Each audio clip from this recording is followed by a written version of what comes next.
The first thing that I'm going to have you do, and this just lets me set my audio level, is just give me your first, middle, and last name and the correct spelling so I have it on tape. So if you could do that. Arthur J. Judd, Arthur, James, James, Judd, Judd.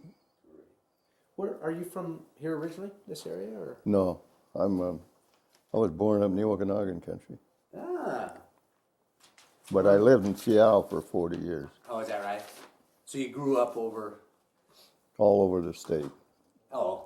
I was migrant labor. Because, really? I was running around looking for work in the 30s. So did you end up in CCC or anything like that? Or? No, when I first left home, I got a job on a cattle ranch. And then after that, we traveled all over the state looking for work and finally wound up in Seattle and digging wells and labor's work. And finally got an apprenticeship in the printing business and the war started. That's a lot of people don't realize how tough times really were back then. Well, when I went in the Army, I was making more money than I was in civilian life. Not that way anymore. Sometimes. Depends on who it is. So how did you get in the service? I enlisted. Before Pearl Harbor or after? No, it was after Pearl Harbor. I enlisted first day of July of 42. And of course, Pearl Harbor was in December, but I didn't wait to be drafted, so I wanted to be a pilot, but I didn't have enough education. So when I went through the training, I passed everything until I got up and the last lieutenant, and he was looking over my stuff, and he says, "How much education you got?" And I said, "Well, I only went through the 8th grade." He says, "You can't be a pilot. You have to have equivalent of 2 years of college or have pilot experience." So, I said, "What else you got?" And he says, "How about airborne?" And I says, "Well, it sounds like something to do with airplanes." I was just a farm boy from up in Okanagan. So I signed up for airborne, but then when I went through Fort Lewis and they sent me down to Camp Callan in California for basic training, and then I couldn't get out of there. They kept me there, and I should have been transferred. I'd have been in the 101st if I'd have been transferred. But they didn't transfer me right away, so I stayed there they made me a DI, and I stayed there for, 4 training cycles. But eventually, the Army sent out orders when they were forming 11th Airborne that anybody that enlisted for airborne would be transferred immediately. And my wife-to-be had came from Minnesota to visit. She'd only been there 3 days, and I left. But I really get upset with watching drill instructors today, all this getting in people's faces and screaming and hollering and all that. And we didn't do that in the Army, and not in those days anyway. I mean, the worst thing I ever did, I think, to a guy was a guy that chewed tobacco that spit on the sidewalk on the parade ground. So I told him one day, "You're going to have to scrub it up," and I gave him a bucket of water and a scrub brush, and he went out and he came back in. He said he was finished, and I said, "You couldn't be finished." And he said, "Yeah, he'd scrubbed the spot about 3 feet square." And I said, "I meant the whole parade ground."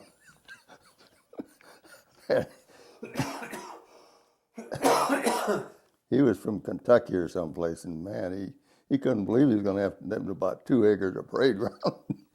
But after he got a piece about 50 feet square, I went out and told him, "You're going to spit on the walk and on the parade ground." And he said, "Nope."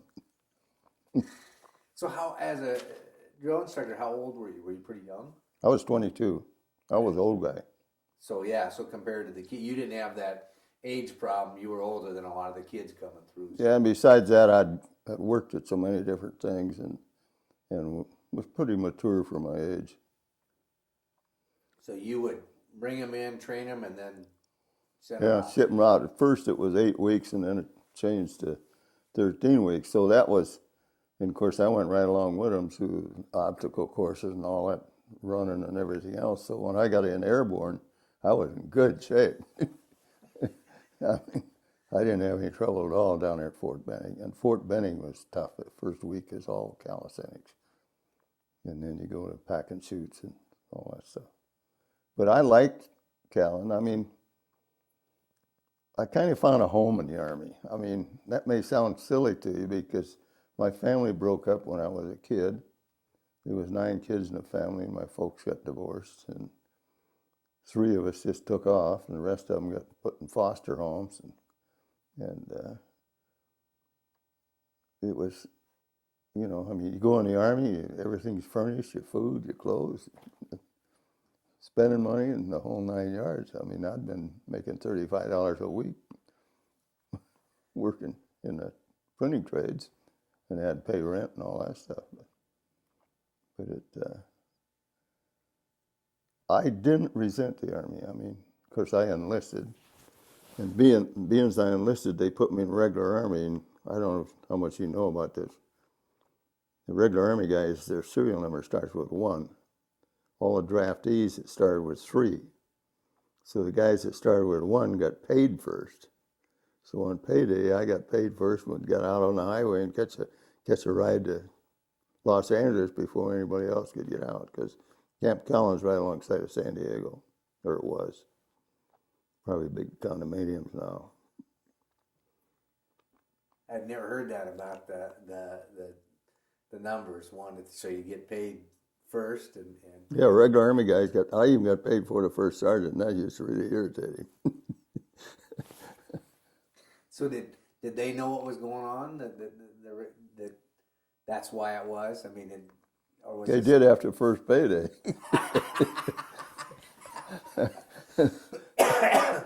So when did you discover that the airborne had to do with flying, kind of, but it also had to do with jumping out of these good airplanes? Well, I more or less found that out before I went back there, because people were writing and asking me how many jumps I'd made, and I hadn't made any because I was still stuck in that basic training camp. And I didn't really hate that or anything, because you were really doing a job. I mean, these guys you were training were going off to war, and I was an expert with automatic weapons and machine guns, 50s and 30s, and you taught everything, you know, bayonet drill and rifle shooting and all that. And of course, being a hunter and everything when I was younger, I mean, shooting a gun wasn't any problem to me. And, I mean, especially we had those old Springfields at that time. They didn't even have the Garand yet, but I really pretty much enjoyed it. And in San Diego, you know, you can wear your wool uniform in the summertime at night when you go out on pass. But the climate was really nice down there. Of course, now I guess it's really crowded. Yeah. Not the open space that there was. But if you think war's hell, or you don't think it's hell, you ought to be in San Diego as a soldier. Because every other guy you met on the street was either a Marine or a sailor. And why they figured they had to go to town and have a fight someplace. And I went to town to have fun, not to get in a fight. But being in the wrong uniform sometimes probably, or the opposite uniform, I guess, probably. Yeah, I mean, it was really kind of silly to think that, you know, I mean, we're all in the same war. So you went from San Diego, where did you do your airborne training then? Back east? Okay, when they sent through orders we to be transferred, they gave us orders, and there was another guy there with me, a guy by the name of Cy Holden. He was from Idaho. I mean, he just went through his basic training, so he'd signed up for airborne too, and he went with me. And we went to Camp McCall in North Carolina. That was where the 11th Airborne was. And the funny thing happened when I got there was a staff car waiting. We got off the train. And then finally the guy came over and he says, "Did you see a Captain Judd on there?" And I said, "No." And I said, "I'm Corporal Judd." And I often wondered if I'd had a set of bars, if I could have got away with it. Because he had the orders written up wrong. I had a problem with getting misassigned. So I went into 11th Airborne, and they said, they looked at my training in anti-aircraft and machine guns and stuff. So they put me in a 152nd anti-aircraft glider outfit. So I went to the colonel and I said, or the major, and I said, I was enlisted to be a paratrooper. So they said, well, it's going to take a while. So while I was there, before they got me transferred again, I had my 5 rides in a glider, so I got my glider wings. The one thing that worked is you really learn to tie stuff down in a glider, because, you know, they're made out of tissue paper.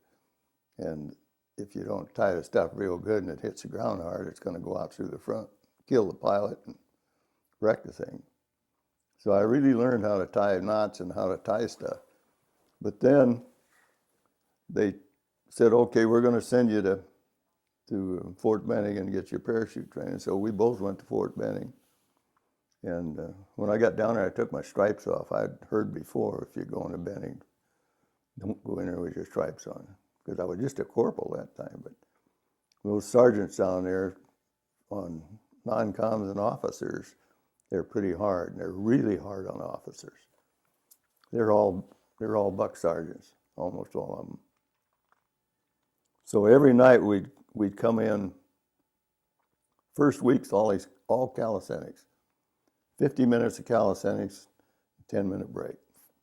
Running, push-ups, burpees, and all that stuff.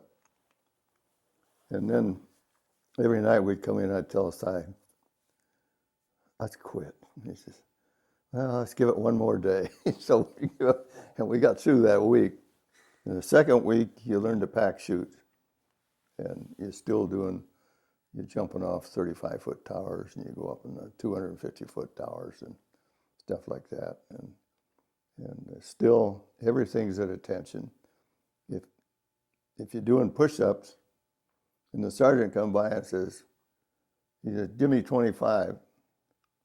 He says, well, did that bother you? You can't win if you say, no, it didn't bother me. So you need more than do another 25. You say, yeah, it bothered me. Well, you need more than give me another 25. And that's the way it was down there. Well, we got to that second stage, and the third stage was, no, that's right, we packed, second stage was jumping off 35-foot towers and sliding down a cable in the pile of sawdust and going up on those 250-foot towers and still more calisthenics all the time. And then the third week was packing your chutes and learning to pack chutes. Then the fourth week was jumping. You'd go down and pack your chute and go out in the afternoon and jump it. And then the next day you'd do the same thing over. It'd make you sit in a shed down there in Fort Benning's in Georgia. And I was in there in August. The humidity's about 100%. And they put you in this shed and leave you sitting there for about 3 hours. And it's psychological to see if you're going to be able to take it. Because you already made 2 jumps.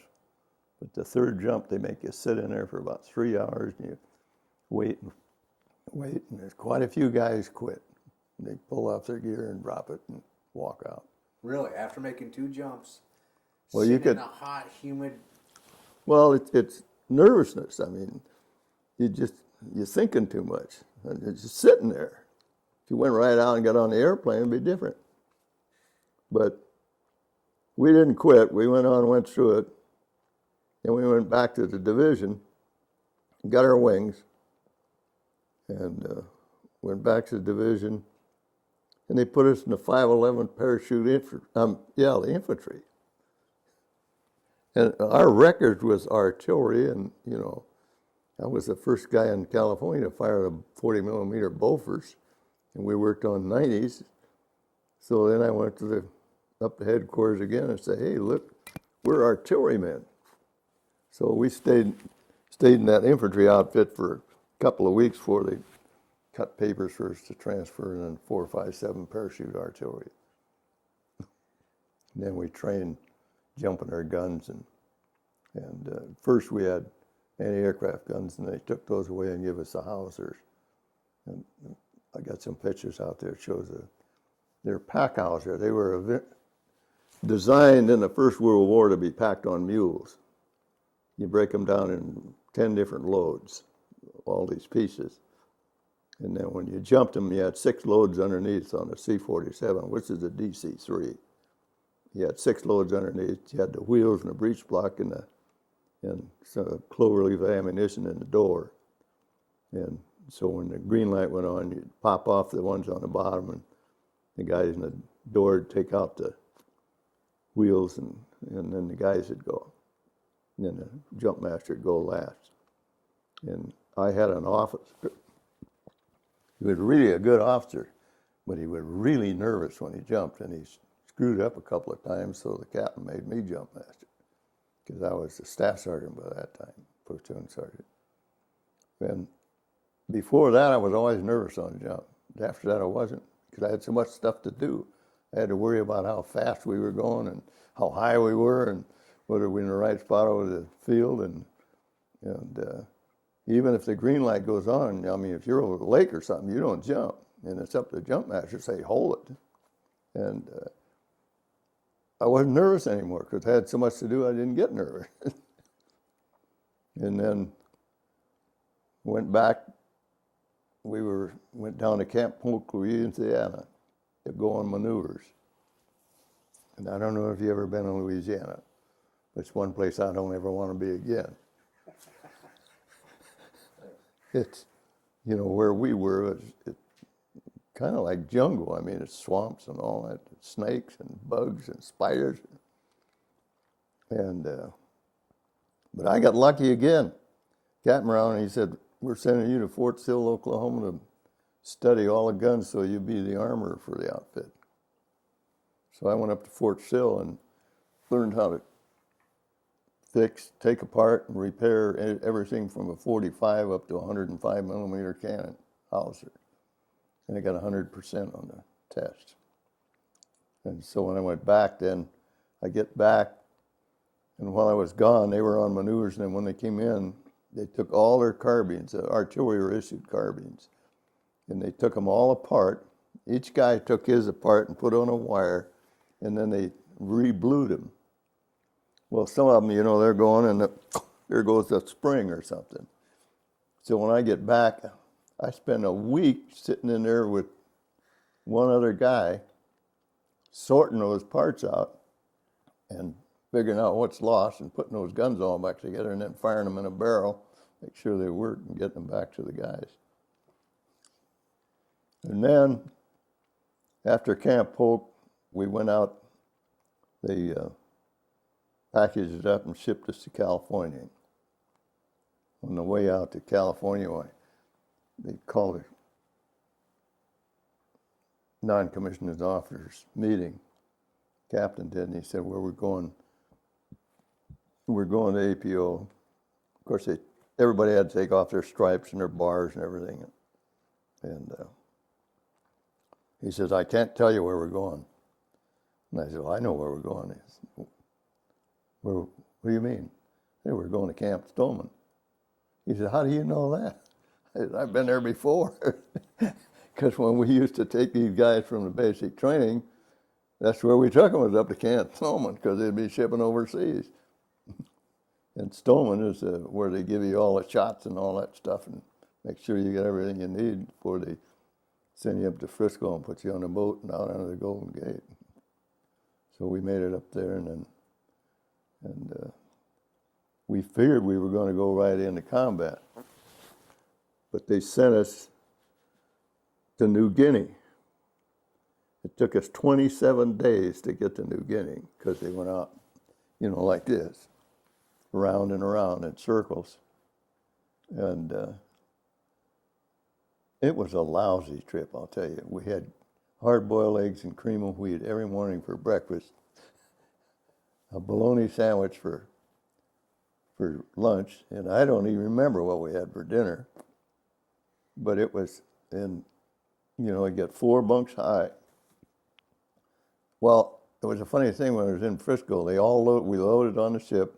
Everybody had to go below decks. They buttoned it all up. And guys started getting seasick. Get up in the morning, we're still tied to the dock. Because most of the guys in my outfit were from the Midwest. It was really funny. You could hear the creak and the groaning, and smell the stuff, but we were still tied to the dock. And the worst part was the guys get sick. You're on the third or fourth bunk, and you get sick, and you roll over and vomit down the side. And then you go up to the head, there's a whole row of toilets, and these guys are sitting on one and puking in another one. And a lot of guys got chronic seasickness going to New Guinea. I never did, but the smelling the vomit made me sicker than the waves. But I was going to say, that's what would have made me sick, would have been smelling that. the most of us could possibly get away with to sneak up and sleep on deck because it was fresh air and everything. And then, of course, you had salt water for showers, which is not really too good to get clean. But then we got to New Guinea and unloaded, and we set up in these pyramidal tents, set them up off the ground, about 3 feet probably, which had floors in them. And I think because of the snakes and stuff, bugs and everything, New Guinea is jungle. That's why we were down there for training in the jungle and learning how to build booby traps and stuff like that, and how to climb those big tall trees for forward observing. And there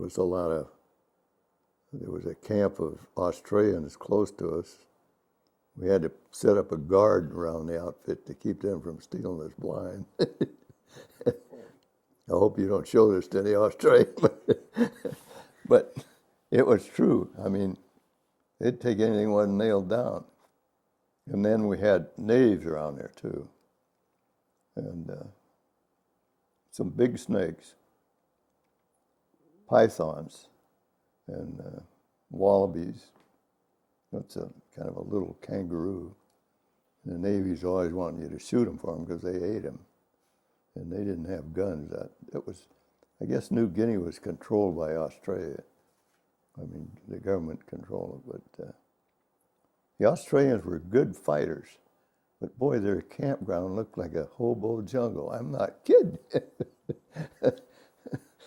Did they have a campfire with 4 or 5 guys around it and old black pots, and it looked just like Hooverville down in Seattle when I was a kid.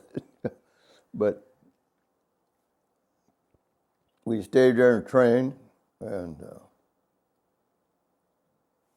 I learned quite a bit about explosives, but I'd learned a lot about explosives when I was back in Fort Sill, how to build booby traps and stuff like that. And I was always, even before I went in, I was using dynamite to blow stumps and stuff like that on the ranch and working with a guy doing that. So I knew quite a bit about explosives. And we finally left New Guinea, and we went on a Navy ship. We were going to Leyte. And that was the best food we had from the time I'd left California. I always thought the paratroopers, would get steak for breakfast and stuff, but we didn't. We got those green powdered eggs. They turn green when they're in a black pan, and around the edges in a way. But that was really good food, and they were short on gun crew. So they came down, and the captain says, "Sergeant," he said, "you're the expert with automatic weapons, so you take your platoon and go up and man those 4 20-millimeter guns on the bridge." So we stayed on the bridge the whole trip. We slept right in the gun tubs. They even let us do some practice firing because we hadn't fired 20 millimeters. But they caught on real quick, and it was a nice trip because all the other guys were down the hole. We were up on the bridge. And we got to Leyte. We went in and landed, but the Japs had taken off. They'd went into the mountains. so there wasn't on the beach, and we unloaded our ships real fast. But another division came in behind us, and I can't remember for sure, but I think it was the 25th. But they landed behind us, and while they were unloading, they just unloaded in the daytime. We all unloaded 24 hours an hour, all day and all night, and got all our stuff. And a suicide plane came over and just sailed right along the beach and then went right in the hold of that ship. And there was just a great big blast. It was full of 50-gallon drums of gas and ammunition and stuff. And it was a lot of guys. Several guys floated ashore, dead guys, and there was an LST that was unloading alongside of it, sunk it too. And it was, we realized then we were in a war. I mean, that really brought it home to us. And after that, we were packed up our gear and headed into the mountains. And they went into this little airstrip. If you get my book out there, you can see a picture of it. It's just a little airstrip with a curve in it, cut in the jungle. And they dropped 4 guns from, I think, Sea Battery in there. And then the rest of us hiked into the mountains to form a guard around the guns and go on forward observing parties and stuff like that. And we took turns. They manned the guns 24 hours a day, so we took turns manning the guns. And they dropped in our food usually from C-47, or DC-3, is what you know them as, but they were only attacked one time by the Japs, but I was on a forward observing party, so I missed that. But I was out in the forward observing. But the one thing that really sticks in my mind is that the lieutenant led us on a patrol. I don't know, there was about 20 of us. And we got down. I was on the rear guard, and before I got up to where the lieutenant was, he'd split the group with 4 of us in the middle. He took some guys and went to the right. He pulled a General Custer deal. He split his command into 3 spots. One went this way, one that way, and one in the middle. And we walked right into a camp of about 200 Japanese, and all hell broke loose. And that's when we lost 4 guys. And finally the other lieutenant got back there with him and said we had to get out of there. But we never brought our guys out, and I've regretted that ever since, that he didn't order us to pick up their bodies and bring them out, because it was a long ways back to camp with no litters, no aid men, and it would have really been tough getting them out. But I've often wondered if they ever found him. At one time I thought about going back to sea, but with the way the Philippines are now, and some rebels that will shoot you back there. Yeah. But I don't know how it was on Leyte. I know Luzon's got a lot of rebels, but we've stayed in the mountains there for 2 months. I was with the infantry on several occasions, and they were always lost. The only way you could find, we'd climb up on the highest point, call back to the battery, fire around the smoke at a certain coordinate, and if we could see it, then we could plot where we were. But it was real easy to get lost up there, and most of the officers that I served with were real incompetent when it come to reading a compass. I mean, they just had never been out plotting a course in the woods. And of course, I'd hunted all my life, some time I was a kid. I was 16 when I could get a license. And I did a lot of ran around in the woods and had a pretty good idea on watching for landmarks and stuff. But of course, over there it was a little different too. It was so thick and everything. But we were really in a bind every once in a while trying to figure out where we were. And then we finally pulled back. That day we ran into another machine gun nest on the way out, and one of the guys got wounded, but he was able to get him out. The 4 guys I was with, 2 of them got killed, and 1 got wounded in the arm, and the sniper missed me 3 times. I mean, his sights must have been off something. He was shooting high, but I think God was looking after me that day. So we got back to the battery where the guns were, and I went on another forward observant mission, and we finally worked around and got into this area. The infantry got in there and either wiped out or run off all the Japanese in there. We found these 2 guys' bodies, but we still didn't have any way of carrying them, because by that time they were decomposed real bad and everything. And we stuck guns in the ground and put helmets on them, but I've often wondered, I was going to go down to Lipa and look for their grave markers, but I never did. Never got back there. But I've often wondered if those guys got out or not.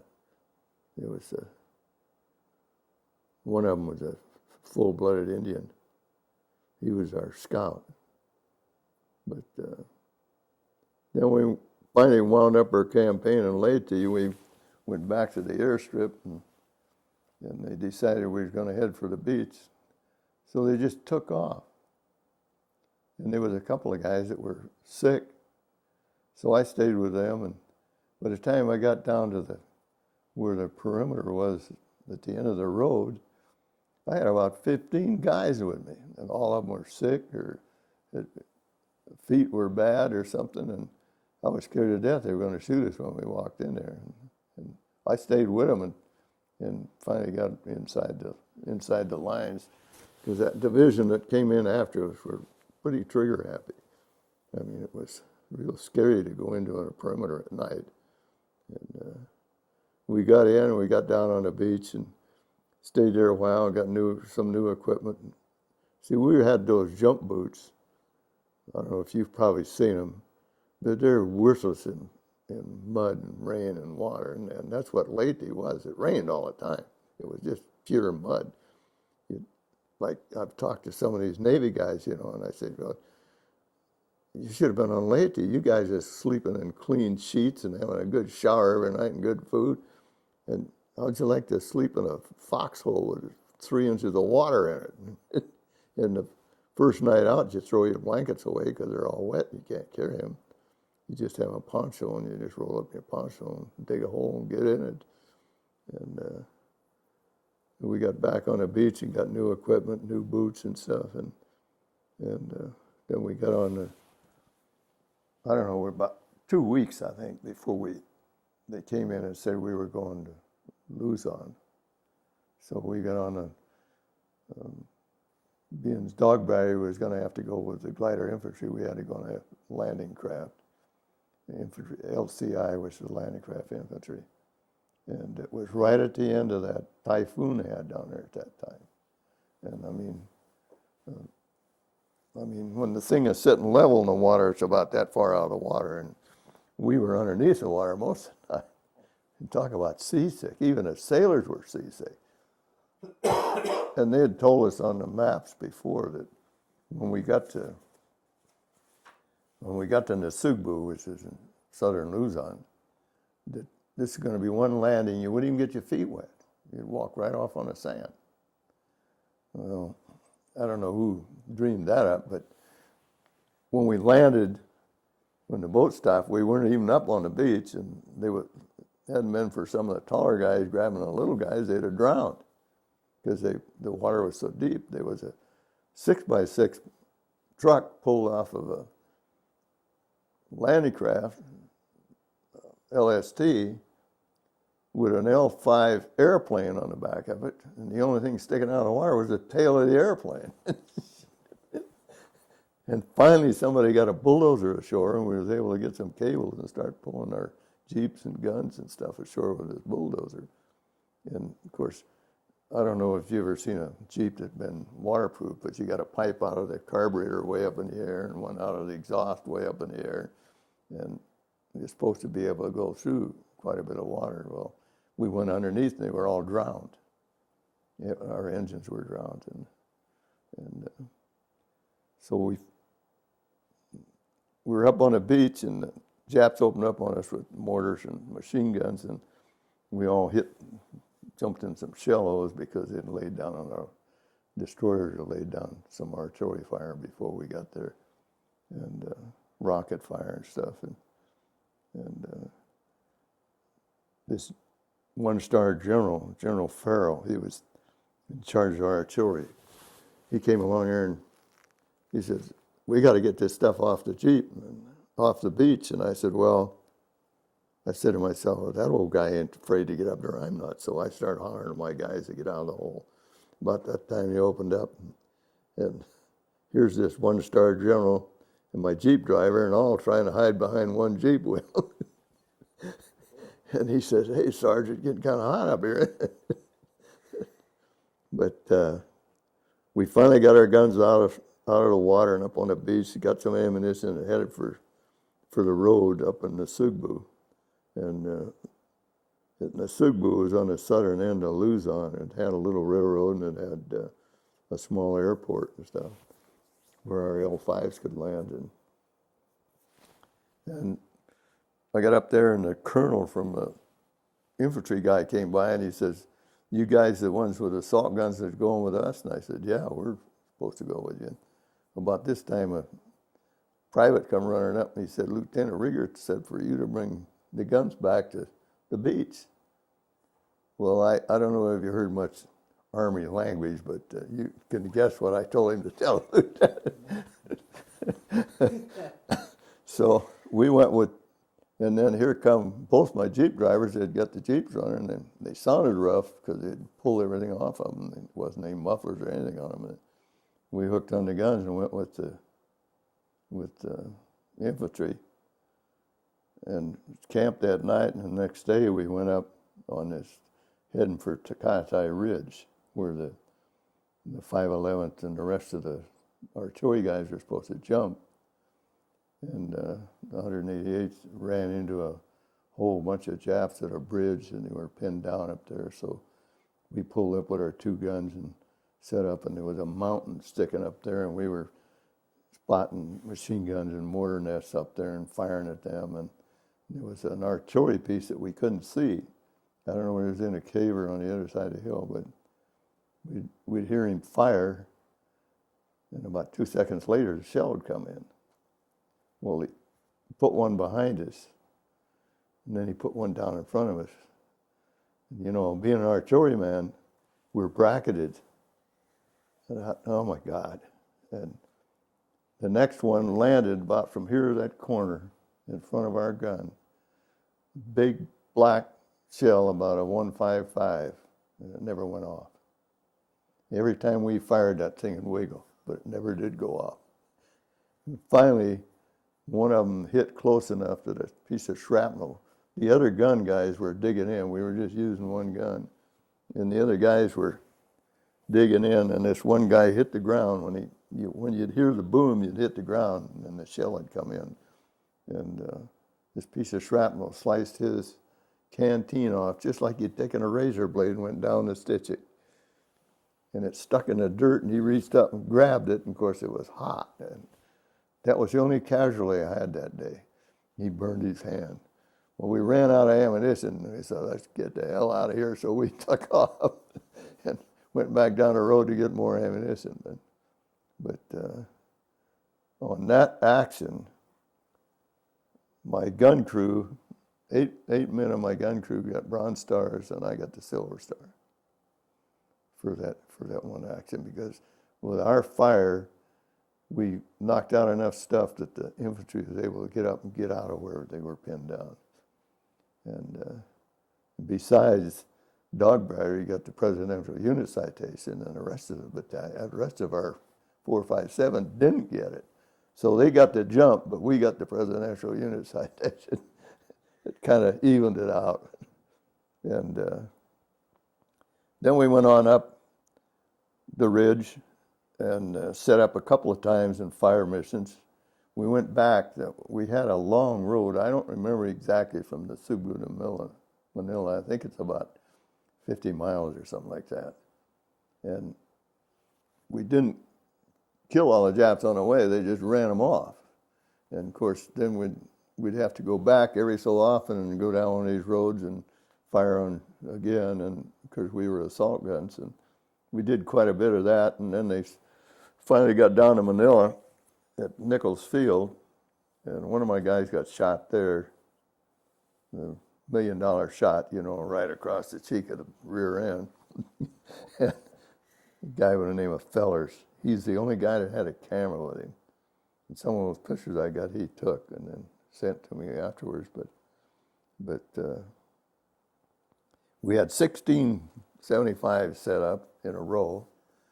And we were firing on that Fort McKinley. It was a big Japanese fort. I guess it was U.S. Army fort before, but then it was Japanese in there. And I never did get up there, but we were firing on that. I was thinking that was January. No, it was in February, because they came up and said, Dogberry, pull out. We got another mission. And I was thinking, it's another one of those drive the Japanese away from the supply line type thing. And they pulled us out and went back, and they said, no, we're going up to this town and get on these alligators, which is a self-propelled vehicle that goes in the water on the ground, and Marines use a lot of them. I think we had 52 of them. And they said, we got a prison camp, we got to go in and rescue them. And it's all American civilians, or most of them were American civilians that lived in the Philippines before the war. Excuse me. Anyway, we loaded on these things, and in the dark, we went up to this lake, Laguna de Bay. It was, I think, a 7-mile trip on the lake. It was actually 25 miles behind the Japanese lines. And Yamashita had a couple thousand troops up on this mountain complex between us and where the camp was. And we went around because we went on this lake. And they sent a battalion of infantry on the other side up to make him think they were attacking from that side, making a major move on him. So he didn't come down towards the camp, but we went in, and there was 121 guys from 511th jumped. And the moment they jumped, it was supposed to be 7 o'clock. We hit the beach with the alligators, and the night before, some Rangers, we didn't have special force, but some Rangers and the Filipino guerrillas, they sneaked in. They went up 2 nights early, and they sneaked up to the guard posts around this Japanese camp. And they were supposed to take out the sentries. Well, a guy had escaped from the camp a few days before, and he got back to intelligence and told them that they got out there every morning with all the internees and all the Japanese soldiers. They stacked their rifles and did calisthenics. Well, everything was timed for 7 o'clock. And so when the first parachute opened, these guys raised up and killed all these sentries.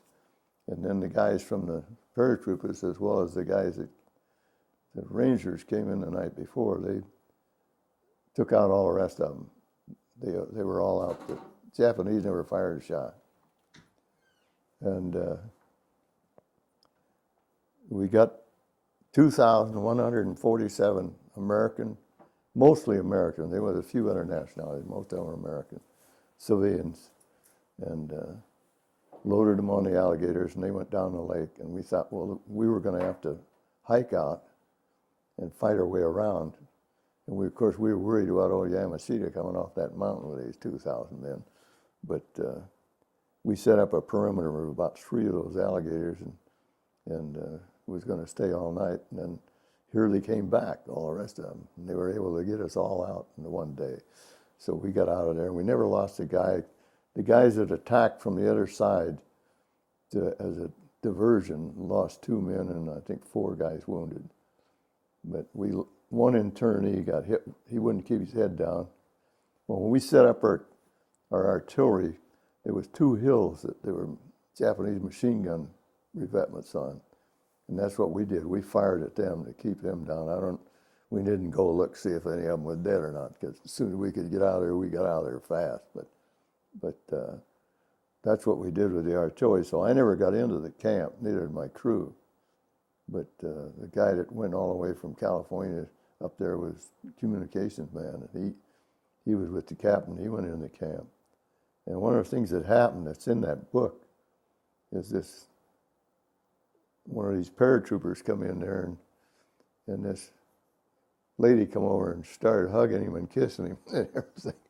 Because they were all pretty happy. They had been in prison for 3 years. And he says, "Wait a minute, sister, I got something to do and I'll be back." And he was a devout Catholic and she was a nun. And after he got back, she'd settled down a little bit. Another little old lady, she said, somebody asked her why she was so glum, and she said, "Well, for 3 years I dreamed about the Marines rescuing me, and you guys aren't Marines." So then we went back and set up around Manila and fired on till they took McKinley and finally mopped up all of Manila.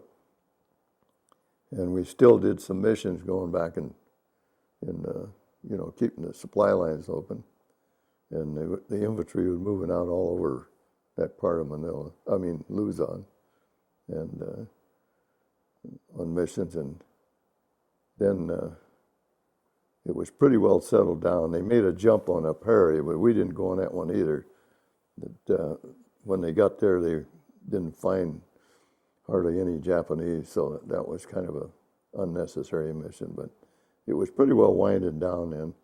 And that Yamashita, he surrendered, which is pretty unusual for him to surrender. And if that book out there, if you want to look at it, they got all the questions when they questioned him before they hung him. They really shouldn't have hung him because he wasn't responsible for the death march. And Santa Tomas was a military prison, and they really treated those guys badly. They come out of there looking like skeletons. And the ones on the Las Bañas, they practically ate the same sauce as the Japanese soldiers, but it still wasn't steak and eggs, But the Filipinos did sneak in at night and put food in through the fence for the American prisoners. But the worst part of it was after we left, the next day the Japanese come out of the mountains and just slaughtered the Filipinos in Las Bañas. They ran them all into the church and then burned the church down. And that's why I have a hard time when somebody starts telling me about what nice people the Japanese are. I still have a hard time with that, although I joined the reserve and my first sergeant was a Japanese American, but that's a little different than the ones over there. But then we went into rest camp and started drawing new equipment, and a couple of new officers came up from reserve. I don't know what had happened. The guy that stayed in the shell hole wouldn't get out. They transferred him, and the other guy, I don't know what happened to him. I never did see him again, but the guy that had lost the guys on that patrol. I don't know why I should tell you that about him or not, but he made a statement when we were out in the field that losing men didn't bother him as long as he accomplished his mission. And I told him, I said, "That, Lieutenant, you're one of the kind of officers that believes in all the benefits and privileges of being an officer and none of the responsibilities." He says, "Sergeant, I could have you court-martial." And I said, "Well, why don't you? I think General Swing would be real interested in that remark you just made, and I got 4 witnesses." So nothing happened. Yeah, end of story. Yeah. I don't know whether that should be in there or not. Was he? And then you said he got relieved of his. He never advanced past. He was first lieutenant then. He never advanced. And I never told anybody until I ran into my old battery commander on our 50th anniversary. I told him about that, but this guy never got advanced. Other guys went up to majors and captains and all that, but he never did. But I think that the general knew what he was like or something. But then they started bringing in airplanes going to fly us to Okinawa. And of course they brought in B-24s, which are not really made for hauling troops. And one of the 13th one taken off crashed and killed a bunch of infantry guys. And then they brought me in a C-47, an old one. The door was wired shut. Some of the windows were broke out. But still, a C-47 is a C-47. I was glad to get it. So we flew to Okinawa with it. And on the way up, they had about, I don't know, 5 or 6 parachutes hanging in the cabin with reserves. And we were looking at them thinking, well, we could take the reserves, and tie them on and jump those, and the other guys jumped it.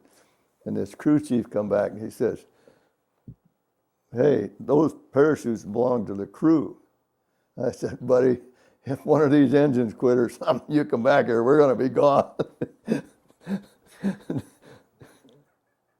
we're used to jumping them. And we got to Okinawa and went into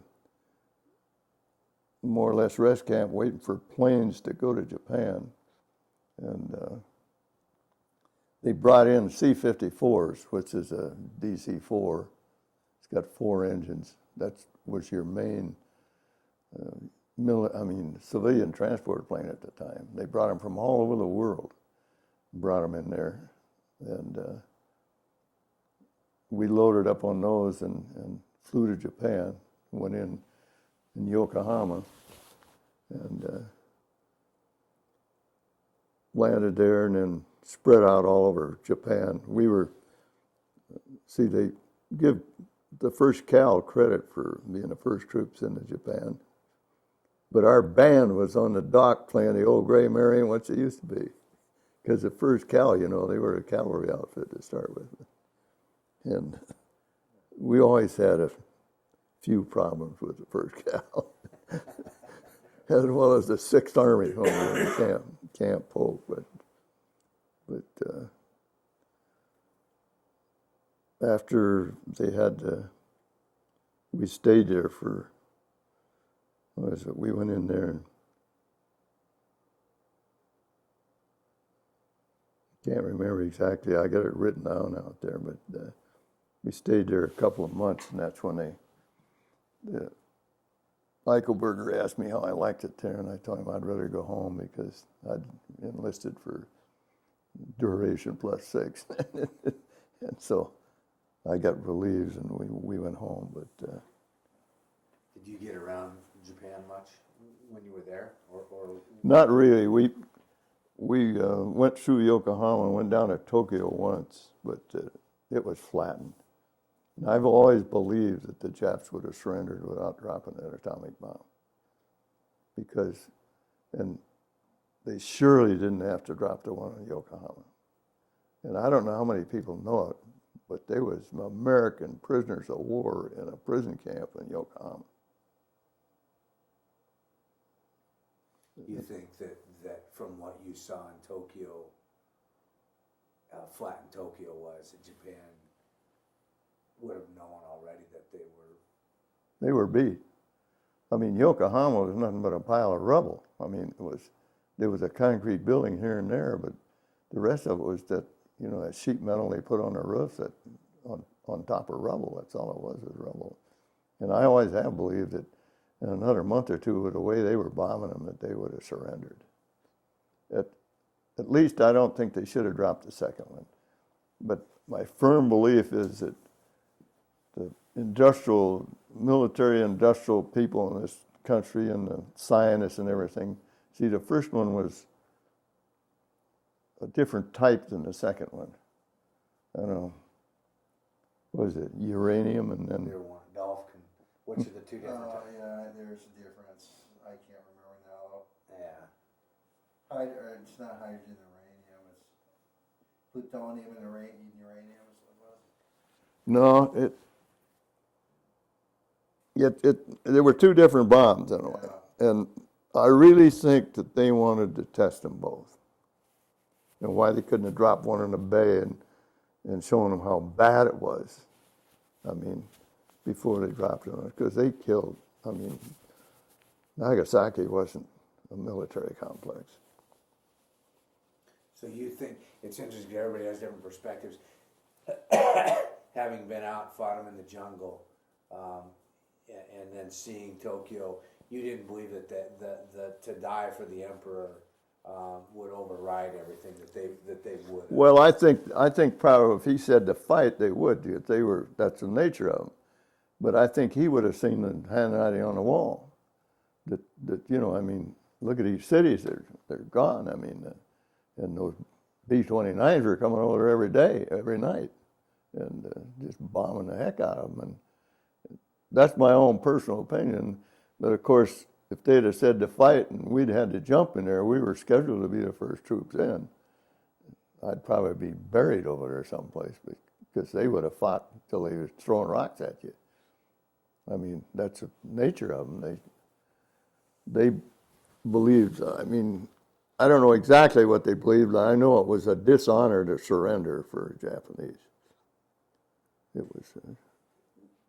Was what you saw in Tokyo different than what you'd seen on the islands in the jungle? I mean, as far as war, is it different to see a city that's been destroyed versus a jungle warfare? Does that make a difference? Well, I don't know exactly what you mean, but it was, I'd never seen anything. Of course, Manila was pretty well flattened, because when the Japanese were supposed to make it an open city and they didn't, we had to fight them out of there building to building, but it was pretty well tore up, but not like Yokohama, man. Yokohama was really flattened, and Tokyo wasn't as bad as Yokohama because there was more concrete buildings and stuff, but I firmly believe that in another month or two of bombing, they would have quit.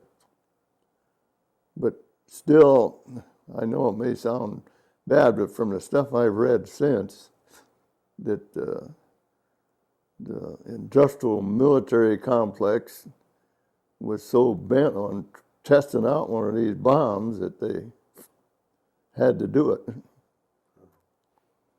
I hope I don't get court-martialed for that. Well, I guess in your short history, there's a quote that says, "It rained all the time in Leyte, lots of mud and bugs, first friend killed." Who was that? That was Chief McDermott. He was our scout, the Indian guy. And then there was another one, Cohen, was killed on that same mission. And the other guy, Meraki, he was from C Company, but the one that was a friend, well, actually two of them, Coven and Chief.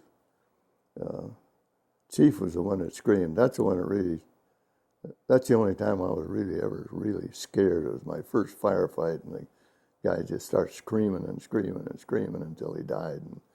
And you couldn't get to him. I mean, every time you'd raise up and try to do anything, you get shot at. And then the Japanese there was three of us together, and I heard them click a grenade, and we all hit the ground, and the thing landed right amongst us and went off and didn't hurt anybody, which was a miracle. I mean, and of course, you could have got the Medal of Honor by falling on it, but none of the three of us wanted the Medal of Honor. Not that bad. But that was the first guys that were killed. Now, being an artillery outfit, you're not up there doing hand-to-hand fighting very much. But that day I individually shot 3 Japanese that day with my rifle, and possibly a fourth. I didn't go look to see if he got up or not. He was behind a pile of dirt, kept looking over the dirt. And every time I'd go to shoot, he'd duck.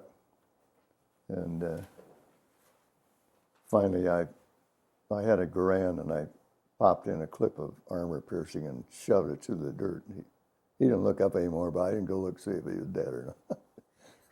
How does that, I mean, because you were a hunter growing up, you hunted and all that. Does your mind in warfare put you into the hunter mode? I mean, is that how you deal with that? Do you have to depersonalize who's there? Or do you create a hate for this enemy? Or how did you deal with that? Well, at the time, it was just what you were trained to do. And of course, I swapped my carbine for an M1, which is a Garand, which I really loved. The Garand was really a great gun. The carbine didn't have enough poop to it. The Garand shot 30-06 ammunition, you know. It was a really good gun. And at that time, that day, it didn't really bother me that much. I've thought about it later, you know, in life, wondered about who's, you know, what their families were like and stuff. And of course, they didn't have the dog tags and stuff like we did, and their families never knew where they went, where they died or anything. Most of our grave registration people were out there afterwards picking up as many Americans as they could find, but I've thought about it afterwards, but it wasn't like shooting rabbits or something, but it was, you knew they were human beings, but if you didn't shoot them, they were going to shoot you. So it is that the survival mode does, definitely. Yeah, and the training too, I mean. What, now, you distinguished unit citation for your landing at Leyte? Is that right? That was on the ridge. I got it written up out there if you want to look at it, but it's, when we went up the ridge, when the infantry all got pinned down, and we went into firing and firing the mortars and machine guns and stuff on this hillside, and the infantry got out, that's when we got decorated. Both the Presidential Unit Citation, my whole crew got Bronze Stars, and I got Silver Star. That's right, because the other guys, you guys got that, and for getting them out. Yeah. Yeah, yeah. And so you got your Silver Star, that's where you got your Silver Star then? Yeah. Yeah, it's the same action. And a Silver Star, again, is for, how do they denote a Silver Star versus, say, a Bronze Star? Well, it's a Bronze Star is low, and then Silver Star, and then the DSC, and then the Medal of Honor. It's the third highest medal for valor. Again, a very high honor. Well, I guess. Is that something that they come out in the field and award you, or is that something that a long That's time? one thing that's bothered me all my life was when they sent them down, I was out on a mission. When I got back, I was laying on my bed. I never did have formation. And then a couple of days later, we climbed on the airplanes to go to Okinawa. So I never did have a formation to pin it on my chest, or either my guys either. They never had it either. They just came out like a It was just laying on my after dinner mint on your pillow. Yeah, with the little printed out citation for it. I stuck it in there and mailed it to my wife at home. Now, you bring up that subject, wife. I got to switch tapes here. It's beeping at me just a second. Getting a little hoarse. Put one.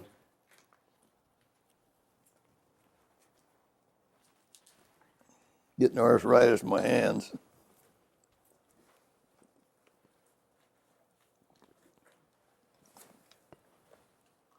Now that's you started to bring up one subject matter we hadn't touched on, and that is your wife. Because I heard one time you said something about your girlfriend from Minnesota or something coming out. Yeah. Now, explain all this to me. Well, when I went down to California in Camp Callan, I stayed there for my 8 weeks of training, and they made me a corporal and made me a drill instructor.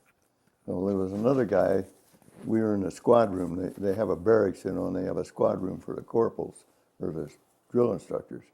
Well, this other guy was there. He was from Washington too, but originally he'd come from Minnesota.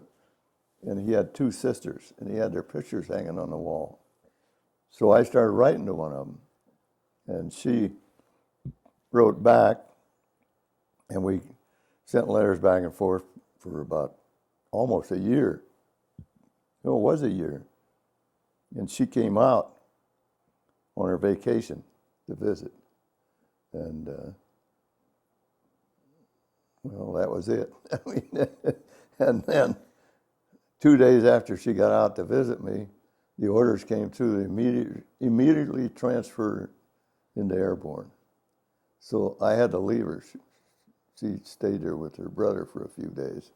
It was in San Diego, right outside of La Jolla. You know where La Jolla is. And we had a pretty good time for the 2 or 3 days we had together there. And I proposed to her and then took off for Camp Callan. And then in September, I went up to Minnesota and we got married. And there's a picture out there of me on my honeymoon. That my wife isn't it? It's just when we were up at Duluth. And then, of course, she got pregnant right away. First night, I think.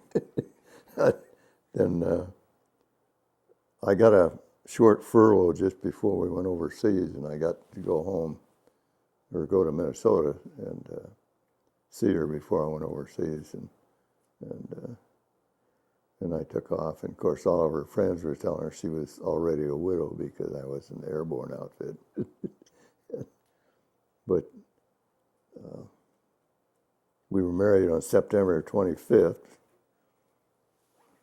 in 1943.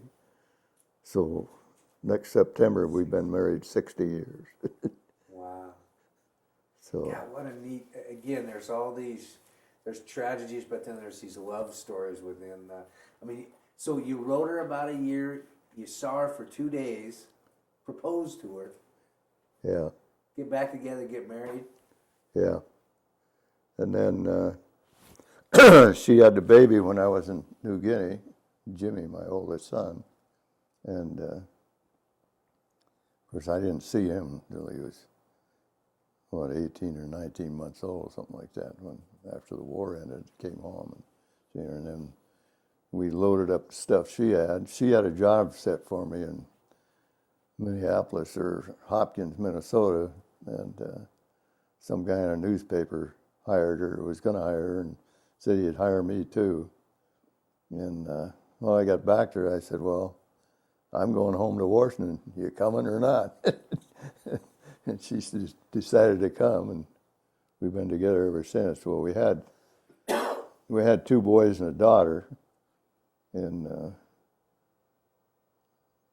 my youngest son got cancer when he was 16, and he died when he was 46 from it. It just kept getting worse.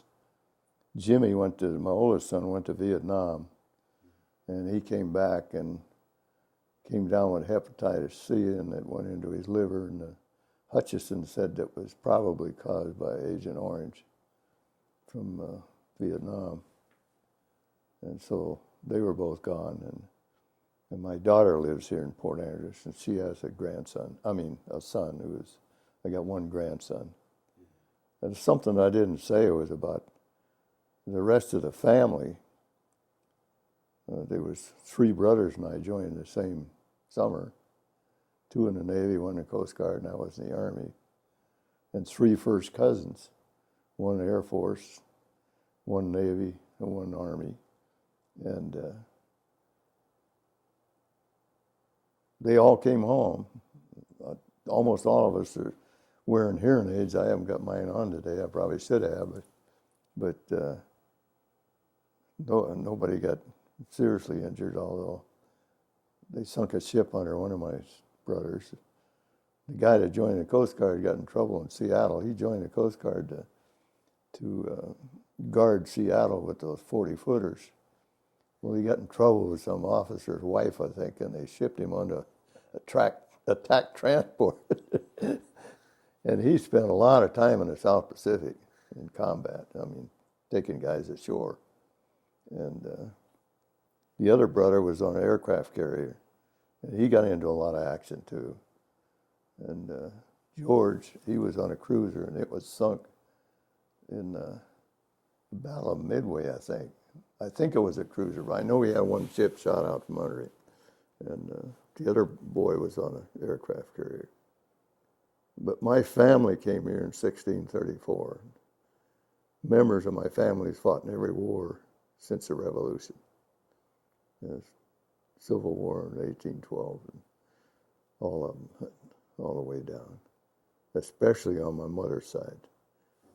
We came from England and with a guy by the name of Hooker that was trying to get away from the Church of England, and they came over here and settled up in Maine, in that area. But it's been a pretty good life, except for losing my boys. That was real hard. And I don't know how much more to talk about. Was it, because your one son went to Vietnam, was he drafted? Did he enlist? No, he enlisted in the Air Force. Did he come and talk to you when he did that, or did he just... Oh yeah, we talked about it. But what did you think about that at the time?